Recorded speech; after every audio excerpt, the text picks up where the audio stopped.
rag badan ayaa aaminsan in gabadha oo la hantiya ay bilow iyo dhammaadba u tahay furayaasha guusha iyo waarida nolosha qoysnimo. marka ay sidaan ragga qaar u fikirayaan, waxa aad moodaa in ay iska indhatirayaan xaqiiqda ah in guurku uu yahay heshiis laba dhinac ah oo ku dhisan wax isdhaafsi iyo in mid kasta oo ka mid ah lamaanuhu uu leeyahay doonis iyo wax uu kan kale ka filanayo, taas oo haddii la helo wax badan ka qabanaysa in xidhiirka qoysnimo waaro. quburada cilmiga bulshada ee aad u dareeseeya xidhiirka lamaanuhu waxa ay cadeynayaan in jidka ugu horeeya ee lagu xaqiijin karo badhaadhaha iyo guusha qoysnimadu ay tahay iyada oo daraf waliba ka kale uu fuliyo waxa uu dalbanaya iyo danaha uu leeyahay, iyo in aanu labada dhinac ninka iyo gabadha midkood filanin in isaga oo aan waxba dhaafsan uu kan kale u qumiyo dhammaan danaha iyo doonista naftiisa. maanta waxaynu dhagaystayaasha la wadaagaynaa dhowr qodob oo qaar ka mid ah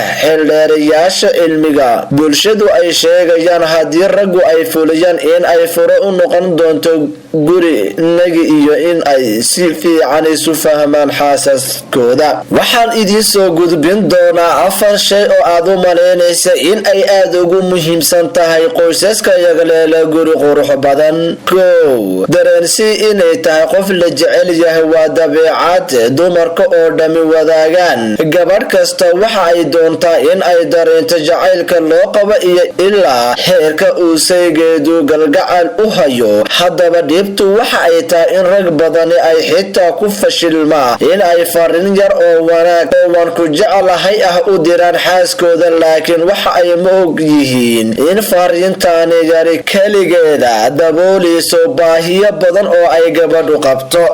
in cafiska iyo dulqaadka sinaba kuma waari karo guri aan tiir looga dhigin iscafis iyo isu dulqaadasho dhex taala. lamaanaha isqaba waxaa muhiim ah in uu ninku fahmo in aanu jirin aadaame dhammaystiran, xaaskiisuna ay tahay aadaame. mar walba waa in uu ku dadaalo cafiska iyo iska indhatirka qaladaadkeeda yaryar. 3 sheeko iyo haasaabo waa caado jirta in marka ay lamaanuhu muddo isqabaan ay ilaabaan habkii sheeko iyo haasaabo ee xiisaha lahaa oo horaantii uu midkoodba kan kale ku sixi jiray. waxaa la arkaa sheekadooda oo noqotay mid daal iyo niyajab uun keenaysa, laakiin qadarta jirta waxa ay tahay in marka xaalku halka gaadho la filan karo burbur iyo nacayb soo dhex kala qoyska. ragga ayaa ay dhibtaani inta badan ka timaada oo xilliga ay xaaska isku cusub yihiin sheeko iyo haasaabo xiiso badan bara, hadhowna ka daala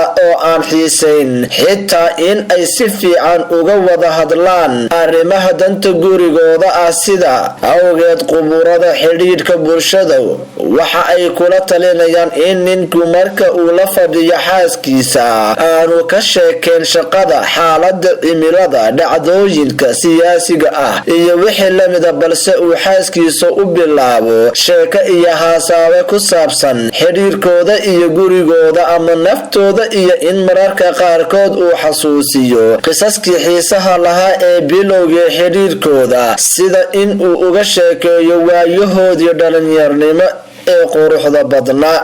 4 iyada ayaa ka mudan rag badan ayaa ay caado u tahay in xaaska ay uga sheekeeyaan shaqadooda iyo daruufahooda shakhsiga ah ama hiwaayadooda oo keliya. tani waxa ay gabadha ku beertaa diiqad iyo in ay qaadato tareen ah in iyada ubadkeedu ay darajada labaad ka yihiin danaynta ninkeeda. ninku waa in uu xaaskiisa iyo ubadkiisaba dareensiiyaa in ay yihiin kuwa ugu mudan fikirkiisa iyo danayntiisaba. fikirkaaga waa muhiim.